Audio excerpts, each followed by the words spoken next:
Paano po ang tamang pag-inom niyan, madam? Okay, iha. O, di ba? Ang lakas makamata ni Daisy.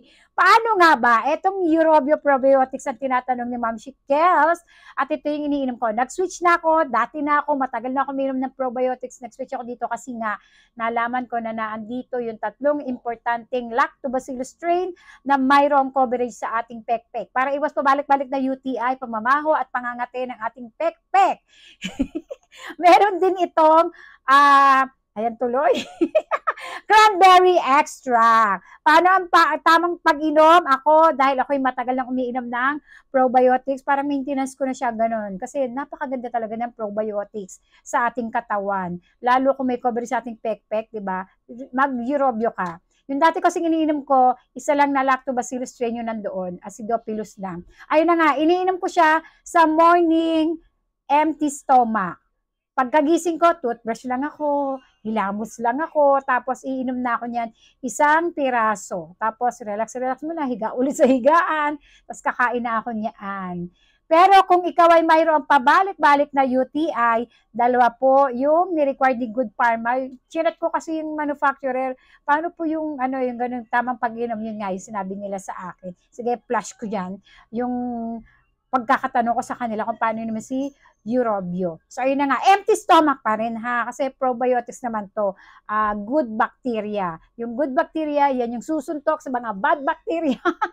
Kuminsan kasi, kaya nagkakaroon tayo ng pangangati, pangangamoy at pabalik-balik na UTI. Ito sinabi rin sa akin ng OB-GYN ko. OB-GY pala. O diba, nagkulang pa. Natatalo na daw ng bad bacteria, yung good bacteria natin. Parang mas marami sila. Mas lamang yung bilang nila.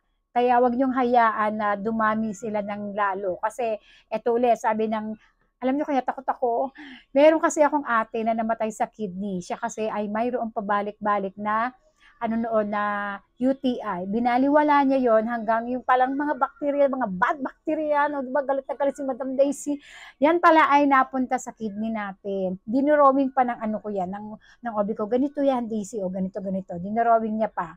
Kaya pupunta sa kidney natin, kapag dumami, o kaya ditong parting to ng dumami yung mga uterus mo, nakalimutan ko na, basta yung mga part na yon, dinurowing niya sa akin. Kaya, ayun, nagpo-probiotics na ako para iwas dyan. Sa ayan, kayo ay mag-probiotics, isa empty stomach, kung gagawin mong maintenance kagaya ko, pero kung meron ka pabalik-balik na UTI, dalawa po ang inyong inumin. Doon kayo bumili sa pinagbilang ko para legit ang inyong mabili at may kasama pang yelo. Di ba? Safe na safe siya kasi nga, pinoprotektahan. Ako nga nagulat mabigat. Akala ko madami.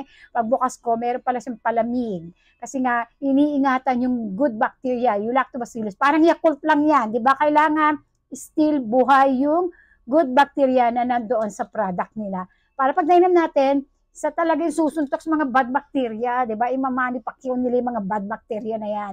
Bili na ng ating Eurobio Probiotics.